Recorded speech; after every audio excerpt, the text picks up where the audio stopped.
दोस्तों, हम सब ने ये बात कहीं ना कहीं तो सुनी है कि हमारा ब्रह्मांड अनंत है, लेकिन हम में से शायद ही कोई इस बात के एग्जैक्ट मतलब को समझता होगा। हमारे ब्रह्मांड की शुरुआत एक बहुत बड़े धमाके की वजह से आज से 13.8 अरब साल पहले हुई थी। पहले हमारा ब्रह्मांड एक छोटे से बिंदु के रूप में मौजूद हुआ करता था, जिससे वैज्ञानिक सिंगुलरिटी कहकर बुलाते हैं। धीरे धीरे ये सिंगुलरिटी फैलने लगी और इसने हमारे विशाल ब्रह्मांड का रूप ले लिया। आज ये ब्रह्मांड इतना ज्यादा विशाल हो चुका है कि इसके पूरे हिस्से को हम देख तक नहीं सकते। ब्रह्मांड के जितने हिस्से को हम इंसान ऑब्जर्व कर सकते हैं उसे ऑब्जर्वेबल यूनिवर्स कहा जाता है। वैज्ञानिकों के मुताबिक ऑब्जर्वेबल यूनिवर्स का डायमीटर 93 अरब प्रकाश वर्ष है। यानी अगर आप ब्रह्मांड के एक छोर से दूसरे छोर तक प्रकाश की रफ्तार से भी जाने की कोशिश करेंगे तब भी आपको 93 अरब सालों का समय लग जाएगा। ये इतना विशाल नंबर है कि इससे हमारा दिमाग पूरी तरीके से समझ नहीं सकता। लेकिन आज के इस वीडियो में हम आपको न सिर्फ ऑब्जर्वेबल यूनिवर्स के साइज का अंदाजा लगवाएंगे, बल्कि ये भी आपको बताएंगे कि आखिर ब्रह्मांड के अनंत होने का असली मतलब क्या होता है। ये वीडियो हमारे आम वीडियो के मुकाबले बहुत ही अलग और इंटरेस्टिंग होने वाला है, इसलिए इसे एंड तक आप जरूर देखना। हेलो दोस्तों, मैं हूं आपका दोस्त सुरेश सांचोरी और आप देख रहे हैं रहस्य टेलीविजन यूट्यूब चैनल। दोस्तों, ब्रह्मांड के विस्तार को जानने की शुरुआत करते हैं ब्रह्मांड के केंद्र यानी पृथ्वी से। पृथ्वी एक रॉकी प्लैनेट है जिसका डायमीटर 12,742 किलोमीटर है।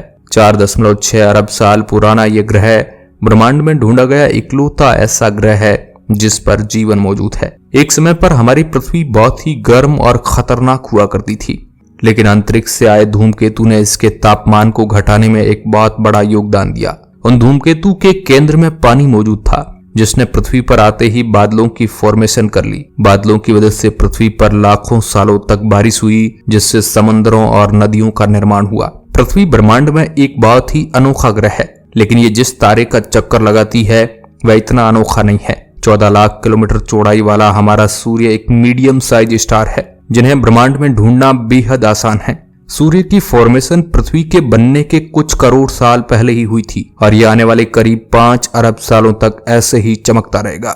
सूर्य हमारी पृथ्वी से करीब 15 करोड़ किलोमीटर की एवरेज दूरी पर मौजूद है। सूर्य से निकलने वाले प्रकाश को भी पृथ्वी तक पहुंचने में करीब 8 मिनट का समय लगता है। सूर्य के गुरुत्वाकर्षण की वजह से काफी सारे ग्रह और पत्थर इसका चक्कर लगाते हैं और आपस में मिलकर ये सौरमंडल की फॉर्मेशन करते हैं। हमारे सौरमंडल की शुरुआत तो सूर्य से होती है, लेकिन इसका अंत ओट क्लाउड को माना जाता है। आप में से ज्यादातर लोगों को शायद इसके बारे में नहीं पता होगा। दरअसल ओट क्लाउड एक बहुत विशाल बबल जैसा स्ट्रक्चर है जिसने सौरमंडल को चारों तरफ से घेर कर रखा है। यह स्ट्रक्चर बर्फीले पत्थरों से बना हुआ है जो सौरमंडल के बाहर से देखने पर कुछ ऐसा दिखाई देता है। ध्यान से देखने वाली बात यह है कि ओट क्लाउड की यह तस्वीर कंप्यूटर सिमुलेटेड है। ऐसा इसलिए है क्योंकि आज तक इंसानों द्वारा भेजा गया कोई भी स्पेसक्राफ्ट इतनी दूर तक नहीं पहुंच पाया है कि वह इस स्ट्रक्चर की तस्वीर को खींच पाए। खैर, इतना विशाल होने के बावजूद हमारा सौरमंडल भी मिल्की वे गैलेक्सी के सामने बिल्कुल बच्चा है। जिस तरह से हमारा चांद पृथ्वी के चक्कर लगाता है और पृथ्वी सूरज के चक्कर लगाती है, वैसे ही सौरमंडल भी मिल्की वे आकाशगंगा का चक्कर लगाता है। 1 लाख प्रकाश वर्ष डायमीटर में फैली ये गैलेक्सी अपने अंदर करीब 100 अरब तारों को समेटे हुए है।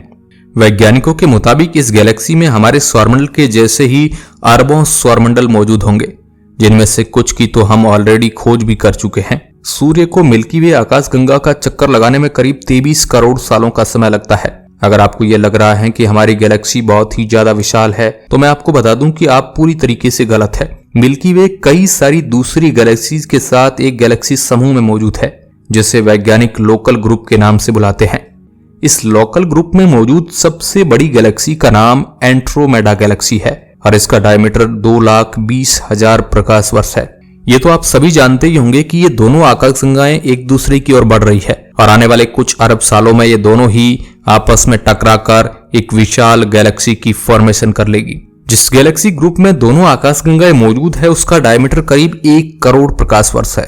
ये सुनने में भले ही बहुत ज्यादा लगे, लेकिन ये गैलेक्सी ग्रुप भी एक विशाल गैलेक्सी सुपर क्लस्टर का हिस्सा है जिसका डायमीटर 52 करोड़ प्रकाश वर्ष है। लाइन का नाम के सुपर क्लस्टर के इस हिस्से में हम इंसान रहते हैं। ये इतना छोटा सा एरिया है कि इसे किसी तस्वीर में दिखाना भी पॉसिबल नहीं है। इसके अलावा बचा हुआ सारा एरिया फिलहाल हमारे लिए आउट ऑफ रीच है। वहाँ क्या क्या चीजें मौजूद है, क्या क्या चीजें विचित्र है, ये सब कुछ शायद हमें कभी पता ही नहीं चल पाएगा। अगर इस सुपर क्लस्टर के साइज को सुनने के बाद आपके होश उड़ चुके हैं तो कृपया करके वीडियो को यहीं पर छोड़ दीजिए, क्योंकि अब जिस स्ट्रक्चर्स के बारे में हम आपको बता रहे हैं वह ब्रह्मांड का सबसे बड़ा स्ट्रक्चर है। Hercules, Corona, Borealis, Great Wall, 10 अरब प्रकाश वर्ष में फैला हुआ यह स्ट्रक्चर ब्रह्मांड में पाया गया आज तक का सबसे विशाल स्ट्रक्चर है। ये कई सारे गैलेक्सी ग्रुप्स और गैलेक्सी सुपर क्लस्टर के आपस में मिलने की वजह से बना है। यह अकेला स्ट्रक्चर ब्रह्मांड के करीब 10% डायमीटर के बराबर है, जो एक बहुत ही चौंकाने वाली बात है। इन सभी स्ट्रक्चर्स के बारे में हमने आपको पिछले वीडियो में भी चर्चा की थी, जिसे आप डिस्क्रिप्शन में दिए गए लिंक के माध्यम से देख सकते हैं। ये तो बात हुई ऑब्जर्वेबल यूनिवर्स के अंदर मौजूद चीजों की, लेकिन जैसा कि आपने हर किसी को कहते हुए सुना ही होगा कि हमारा ब्रह्मांड अनंत है, तो आखिर इस बात का मतलब क्या है? किसी भी चीज के अनंत होने का मतलब है कि उसमें हर संभावना के असली होने के पूरे चांस होते हैं। यानी हमारे ब्रह्मांड के असली होने का मतलब हुआ कि आप जिन भी चीजों को अपने दिमाग में सोच सकते हैं वह सभी इस ब्रह्मांड में कहीं न कहीं मौजूद होंगे। कुछ ऐसा ही क्वांटम फिजिक्स और मल्टीवर्स कॉन्सेप्ट में भी बताया गया है। मल्टीवर्स थ्योरी के मुताबिक हमारा ब्रह्मांड अकेला नहीं है, बल्कि इसके साथ भी करोड़ों अरबों दूसरे ब्रह्मांड मौजूद है। क्वांटम फिजिक्स ये बताती है कि जब भी हम किन्हीं दो चीजों में एक चीज को चूज करते हैं तो रियलिटी डिवाइड हो जाती है और एक नए ब्रह्मांड की शुरुआत होती है। मान लीजिए आप बचपन से एक क्रिकेटर बनना चाहते थे, लेकिन अंत में आपको किसी कारणवश एक डॉक्टर बनना पड़ा। अब इस ब्रह्मांड में तो आप एक डॉक्टर है, लेकिन ऐसा भी ब्रह्मांड मौजूद होगा जहां पर आप क्रिकेटर ही बने हो। ऐसा ही जब भी आप किन्हीं दो चीजों में एक चॉइस करते हैं तो एक नए ब्रह्मांड की शुरुआत हो जाती है। ये सुनने में भले ही एक साइंस फिक्शन मूवी की स्क्रिप्ट लग रही हो, लेकिन ये क्वांटम फिजिक्स की सच्चाई है। मल्टीवर्स का कॉन्सेप्ट बहुत लंबे समय से वैज्ञानिकों को परेशान करता हुआ आया है। इंटरनल इन्फ्लेशन नाम की एक थ्योरी के मुताबिक हमारे ब्रह्मांड के अंदर भी कई सारे छोटे छोटे ब्रह्मांड मौजूद है। ये ब्रह्मांड बनते और खत्म होते रहते हैं, जिससे ओवरऑल बैलेंस बना रहता है। मल्टीवर्स थ्योरी के मुताबिक हमारे ब्रह्मांड के अलावा ऐसे कई सारे ब्रह्मांड मौजूद हो सकते हैं जहां फिजिक्स के नियम बिल्कुल अलग तरीके से अप्लाई होते हो। जिस तरह से हमारे ब्रह्मांड में ग्रेविटी एक अट्रैक्टिव फोर्स है, यानी ये दो चीजों को आपस में अट्रैक्ट करती है, वैसे ही किसी दूसरे ब्रह्मांड में ये एक रेपल्सिव फोर्स हो सकता है जो चीजों को एक दूसरे से दूर करने का काम करता है। जब हम आसमान में एक गेंद को फेंकते हैं तो वह वापस से पृथ्वी पर आ जाती है, लेकिन दूसरे किसी ब्रह्मांड में यह गेंद नीचे आने की जगह ऊपर ही जाती रहेगी हो और अंतरिक्ष में पहुंच जाएगी। भौतिक के नियम अलग होने की वजह से वह ब्रह्मांड भी हमारे ब्रह्मांड से बिल्कुल अलग दिखाई देता होगा। उसमें मौजूद जीव जंतु भी हमसे पूरी तरह से अलग होंगे और उनसे कम्युनिकेट करना हमारे लिए ऑलमोस्ट इम्पॉसिबल होगा। पिछले कई दशकों में मल्टीवर्स के कॉन्सेप्ट पर कई सारी किताबें लिखी जा चुकी है, जिसमें से एक बहुत ही फेमस किताब है डार्क मैटर। ब्लैंक क्रॉच द्वारा लिखी गई इस किताब में मल्टीवर्स के कॉन्सेप्ट को एक बहुत ही खूबसूरत और आसान तरीके से दर्शाया गया है। अगर आप इसके बारे में और जानना चाहते हैं तो आप इस किताब को पढ़ सकते हैं। मल्टीवर्स के कॉन्सेप्ट को जानने के बाद ऐसा प्रतीत होता है कि हमारा ब्रह्मांड जितना सीधा दिखता है उतना सीधा असल में है नहीं। ब्रह्मांड के कण कण में बहुत सारे रहस्य छुपे हुए हैं और हम इंसानों ने उन्हें सुलझाने की शुरुआत बस की ही है।